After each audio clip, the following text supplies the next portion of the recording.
Partner, magpapalan tayo ngayon. Yes. Siyempre kasama natin ang may-ari ng Torres Farm, no? May-ari, okay. Wala iba kundi si... Okay. Kilala mo, kaibigan mo. Oo nga. Si Eric Bailosis, no? Yes.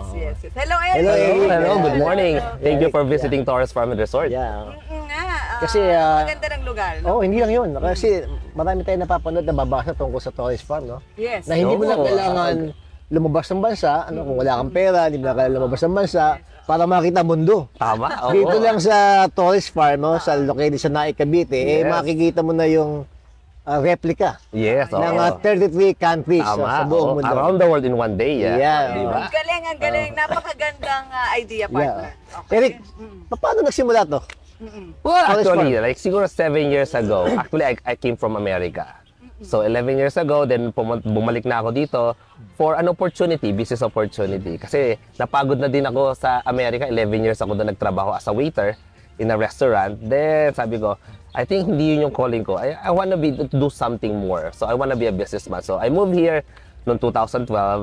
Then we stayed here kasi ayaw ng asawa ko na dun sa bayan kami kasi maingay, maraming tricycle. So gusto niya doon tumigil sa tahimik na lugar. So sakto yung family namin, meron kaming rest house dito na it's a 14-hectare land pero may rest house kami sa unahan. Kumbaga, Eric, pwede ba doon tayo tumira para naman walang ingay, may aso kaming maliit para makapaglakad-lakad. So doon, napatira kami dito sa farm na to. Nang walang-wala to, lahat talahib lang. Nakakatakot nga that time. Imagine mo, no? Ikaw lang nakatira dito sa gantong land. Paano ka nagkaroon ng concept na ganito? Are you a traveler, right? Actually, yes. Actually, my wife is a Russian, di ba? So, mahilig kaming mag-travel. But actually, doon sa 33 countries na to, I never been to Europe countries yet. So, I have a lot of European countries here, but I never been. So, siguro, out of 33 countries, 10 pa lang ang totoong napuntahan mo. Yes, oo. Then, yun nga, hindi naman talaga namin balak magkaroon ng resort. I don't have any background on the resort business. It just happened, nagpatayo kami ng isang swimming pool for our family. Then, nagpatayo kami ng 8 rooms para sa family member from America. Para pag umuwi sila dito, meron silang titigilan. Di ba? So, yun doon nagsimula. Then, nagbakasyon sila dito. Then, nag-uwian ulit sa Amerika. Then, natin hanggang ngayon, mga kwarto and yung swimming pool. Hindi naman kami araw-araw nagsiswimming din. Might as well, let's open it in the public. Yeah, nag-open kami, nakakatuwa. Kasi minsan, out of 1 month, meron kami 4 bookings out of a month. So, kahit pa paano, kumikita. Hindi naman kumikita. Actually, lugi ka ba? Kasi nag-hire ka ng pool boy, hire ka ng gardener. But that time, ako na rin yung gardener, ako na rin yung pool boy that time. Kasi wala tao. Nagsisimula talaga. Then, ang ginawa namin, instead of making one big pool, maglagay tayo ng additional pool na parang ito, yung Japan. Pocket pool, pero gawin nating ibang bansa. Instead of the traditional pool na malaking pool, then maraming cottages, gawin nating maliliit na pool, pero iba-ibang bansa. So, replica na ibang bansa. Ito, katulad ito yung second swimming pool namin, itong Japan. Okay. Then the next one is yung Greek, pinagsabay namin yan. So, that time, parang hindi rin naiisip ng family na mag-invest sa ganitong business. Kami magpipinsan na nagpatayo nitong 2 replica na to.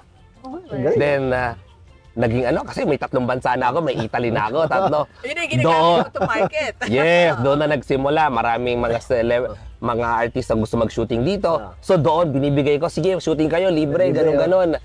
Doon nagsimula ang marketing na may mga ibang celebrity na nagpupunta na dito. At the same time, vlogger ka. Nabablog mo pa ka to? Sakto din, yes. Oo. Kumbaga yung pagiging, being a vlogger, naiano mo yung mga other business side mo. No? Yes, oo. Ang galing, no, partner? So, mula doon sa gusto niya lang tumira dito and then nag-bloom na ng ganito. Yes, no? So, anong meron ngayon dito sa lugar na ito, sa Torres Farm and Resort? Well, number one, first, yung attraction namin dito is yung around the world. 33 countries, di ba? Saan ka pa makakapuntang ibang resort na may 33 countries?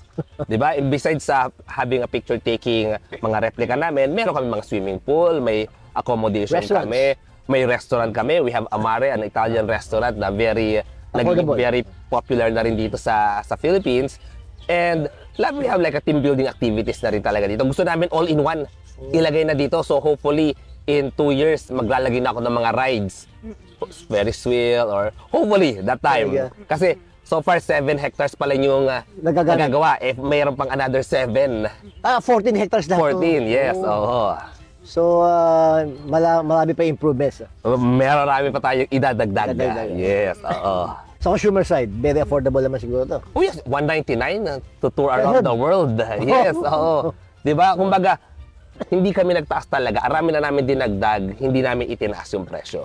Ano yung footwork dito? A day, how many persons ang tourist dito? Well, especially on weekdays. On weekdays, medyo hindi ganon. Siguro a few hundred. Pero pagdating ng mga weekend, yun yung few thousand na. Pero syempre, iba yung traffic pagdating ng holidays. Yan, summer, holidays. Yan yung medyo, siksikan na talaga. Oo. Yung yung hinihintay talaga namin, yung holiday season. Oo, pero so during yung lean months, paano nyo, how do you, well, ito, tulad ito, lean months to, we still have a lot of people, may mga... Kanina, partner, ang Madami, ng mga seniors, galing pa sila ng Ngono. Di ba? Kumbaga, marami kami dito, kasi may events place din kami dito. So may mga birthday, wedding na ano dito, sineselebrate nila dito. Then, more on ngayon, tinatarget namin is yung mga tours, educational tours. Ngayon, pwede na ulit. Students, mga student, kasi 2 years ago, wala talaga. Bokeh-bokeh tayo doon. Pero ngayon, nandito na. Pwede na ulit mag-tours ang mga bata. So, galing, nung pandemic time, paano kayo nag-ooperate? Well, nag-ooperate ba kayo? Alam mo naman sa resort business, kami yung unang isasarado, kami yung huling bubuksan. Okay. Di ba? Kasi dito mag-iipon-ipon. Oo, kaya kami lagi yung kahuli ang binubuksan. Which is a struggle talaga. Imagine mo, 2 years na ganon. So, halos sarado talaga ako. Pero yung mga employees mo? Well, I try to keep them, magkaroon. Rotation. Siguro, rotation, konti na lang, pero wala akong yung tinanggal. Minsan, sige, ito muna ang kaya natin. Ito lang muna makakapasok. Pwede muna kayo mag-sideline sa iba. Pero, nung nag-open ako, lahat sila, karamihan, nagbalik sa akin. Yes. Thank God, nakabalik na. Nawala yung pandemic. So, balikan ko lang ng konti yung ano. And sabi mo nga 33 years, 33 countries na dito. Yes. Oo. So, parang yung idea mo doon sa Japan, parang tinuloy-tuloy mo na lang yun na pati ibang lugar dalhin na lang din dito. Yes, of course. Kasi nag-click na yung 3 countries na yun. Naging model mo yan. Naging model, naging business model. Why not put more? Nagpalagay ako ng Eiffel Tower. Di ba? Yun yung mga, usually Google mo lang. Ano yung mga Eiffel attraction? Tower nga, doon nga una kami pumunta. Di ba? Dahil gusto ko palang pumunta, hindi pa ako nakakarating. Doon inuuna ko na yun. Parang that's the goal. Yung mga yung mga kababayan natin na hindi nakakapunta naman talaga na ibang bansa, ma-feel lang nila na, ito pala yung tsura. Tamang anggulo ka lang, parang tunay na. Ganun lang yun. Magaling ka lang umanggulo. Mapagkakama lang tunay yung aming replica. Yes. Kung maganda camera mo. Totoo din yun. And ano yung naging feedback sa mga tao? Talagang ganun nga ang gusto nila. Well, siyempre, nasa Instagram, Facebook, tayo, era ngayon. Mga talagang gusto natin post. Mga tegi-tegi. Yun ang naging namin talaga, naging market. Mga millennials na gusto, lahat ng anggulo meron. Imagine mo, pag pumunta ka sa Torres Park, ilang pictures ang kukuhanan mo? 33 pa lang sa mga bansa pa lang namin. Pupunta ka sa ibang resort, isang anggulo lang, pare-parehas ang itsura. Ito, every corner. Iba. Di ba? At hindi lang yung partner. Kanina nakita natin meron pang international at domestic airport. Di ba? Nilagyan ko pa nun. Siyempre, parang immigration meron. Magkakaroon na ako ng immigration. Kung saan kayo kumain kanina, nandun yung immigration. Gusto ko ma-feel talaga na pagpasok ko ng Torres Farm, ito na, iba to. Kumbaga may passport na rin kami. Pwede kang bumili ng passport. That's like parang our loyalty card. Pero ang itsura ng passport namin, talagang passport talaga. Mukha talaga mapagkakamala mo, baka minsan magkamali ka, yun ang madala mo. Ganun ka talaga yung replica. Ng kulay. Ginawa ko na ng blue. Pero yung talaga, pag nakita niyo mamaya yung passport, mapagkakamala yung talagang passport. Yes, tapos ini-stamp namin. So, kada bansa, kada replica, may mga, nababasa kung ito yung... Yes, oo, may mga information kami. Katulad ng Mir Lion, meron dyan konting brief. Ano ba yung Mir Lion? Saan to? Gaano kataas? Gaano kalaki? Yes. Yeah, importante yun. Importante yun eh. Kasi like, kunyari, nakita ko lang yun. Yung pala, bakit may Mir Lion doon? Pero kung may mababasa ka doon, that's something. Yes, oo. Of course, education, di ba? Kumbaga, sa mga tours, Saan to? Itong Merlion na to, saan ba to? Oh, Singapore. Okay. Kailang ginawa? Yes. And then, sa ngayon, ano yung pinakamarami yung customers dito, clients? Students? Family ba? Yung talaga? Or yung mga bookings ng seminars? Well, usually pag weekend, mostly families. Families. Oo. Pero pag yan, mga weekend, diyan makikita yung mga group, mga tours, mga senior, isang bus sila, or mga schools. Yun yung aming category. Then pag weekend, especially may mga weddings kami and mga birthdays, doon mo rin makikita yung mga family talaga. At saka yung ang market doon lahat From bata, tumatanda. Yes, oo. Wala pinipili, no? Wala ka i-discriminate dito sa lugar nyo no? Tama, oo. Kumbaga, syempre, tina-target mo rin yung mga bata para madala rin yung mga parents. Kaya doon mo ilalagay yung rides ngayon. Di ba? Mga kiddie rides. So, sabi mo, there's 7 hectares pang gagawin. Yes. May mga, ano nasa pipeline project mo dito? Well, the idea is like to have more for team building. Team building. Or pwede rin more higher yung accommodation, medyo pang condo. Yung medyo mga villa, mas malalaki. Villa. Oo, yun yung mga for higher markets. Yun yung mga nasa pipeline namin. Then of course, kino-consider ko yung mga rides, mga small Ferris wheel, not like parang sky rides. It's just like a small para sa mga bata natin, yung less risk kumbaga. Oo.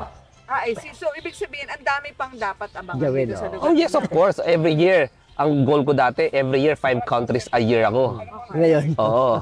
So, tinatarget mo na yung buong daigdig. Buong daigdig na. Yes, oo. Heaven! Pero alam mo, Eric, at tingin ko dito, pinakamasaya dito, December.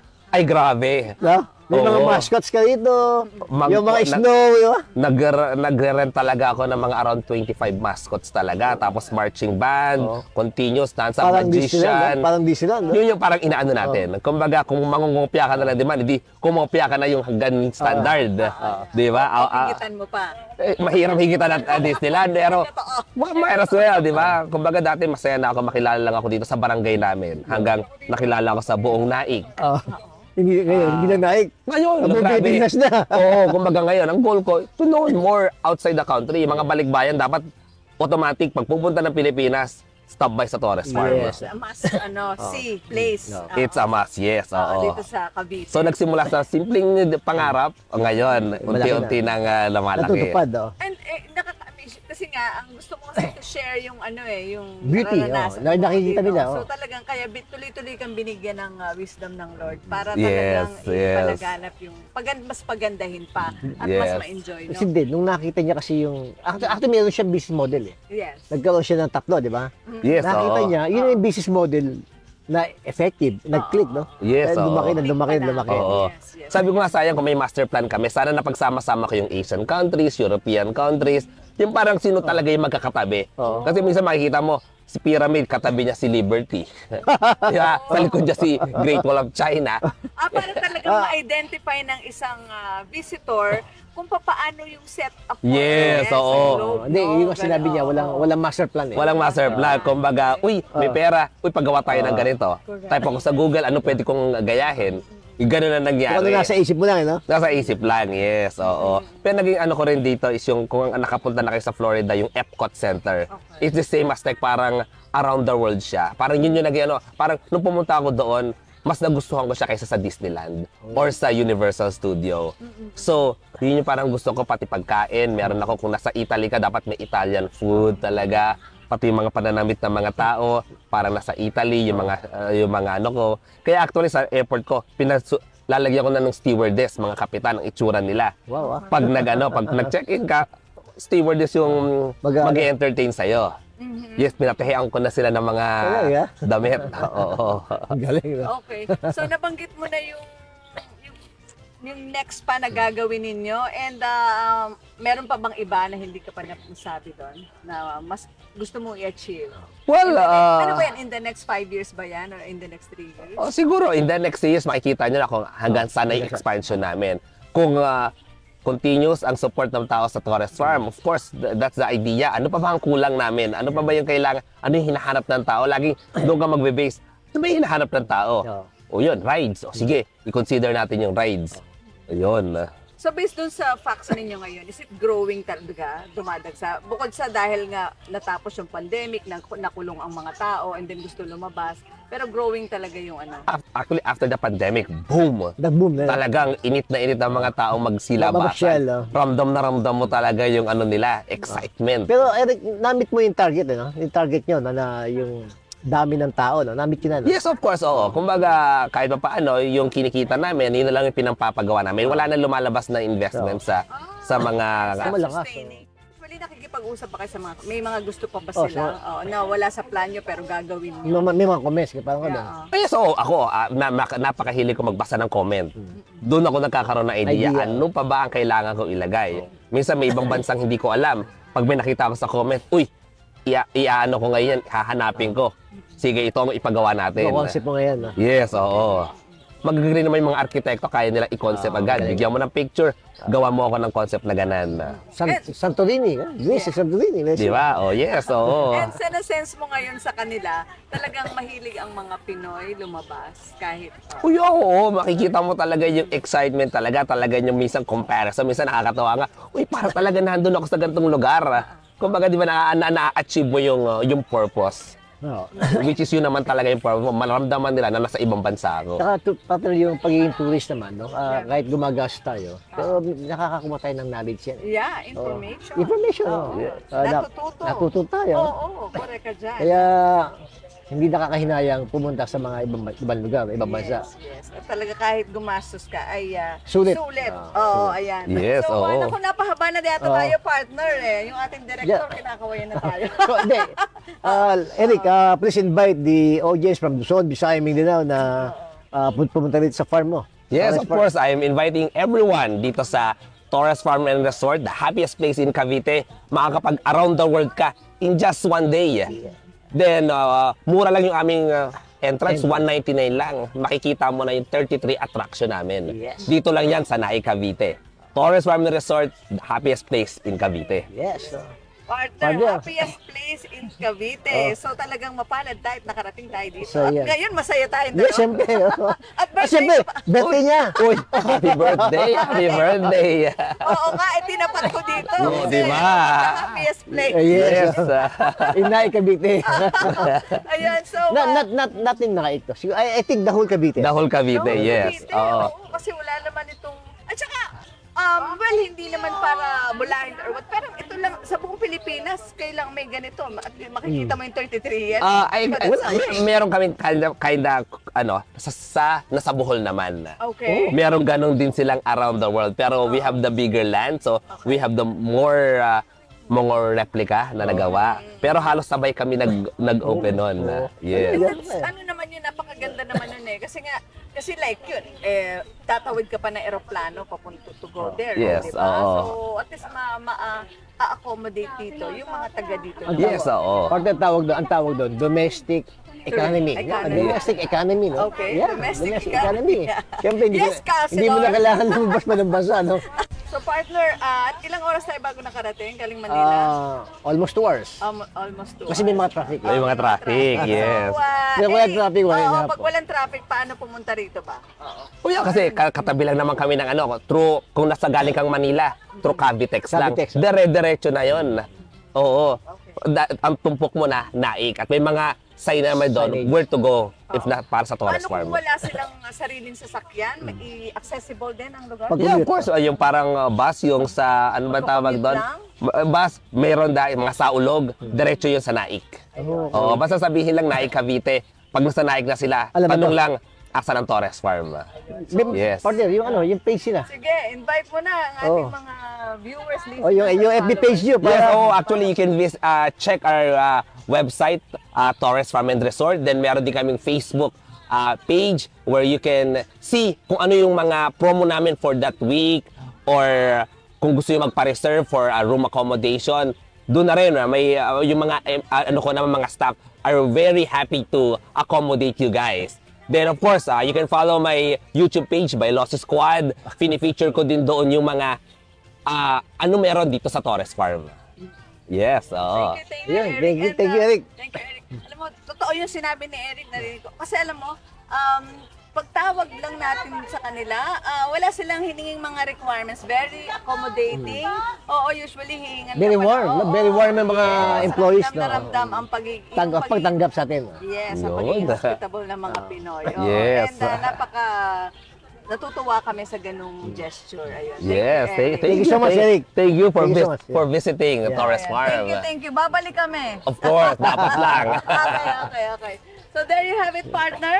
Yeah. Ang si Mr. Eric, Eric Bailosis, Bailosis ng Torres Torres Farm, Farm, oh. and Resort and Hotel. And nako, you should visit this place kasi yun nga, walang rason para sabihin mo ngayon na wala ka pang dollars at wala ka pang euro.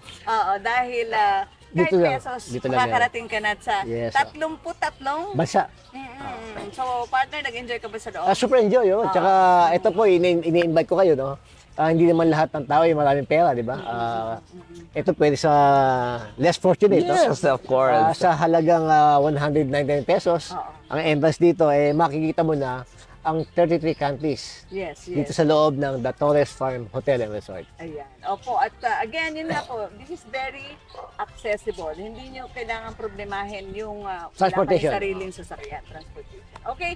Sige po, yan muna. At ikot pa kami ni partner. Nakakailan pa lang kami di ba? So, Sige po. tara na. Bye-bye. Bye.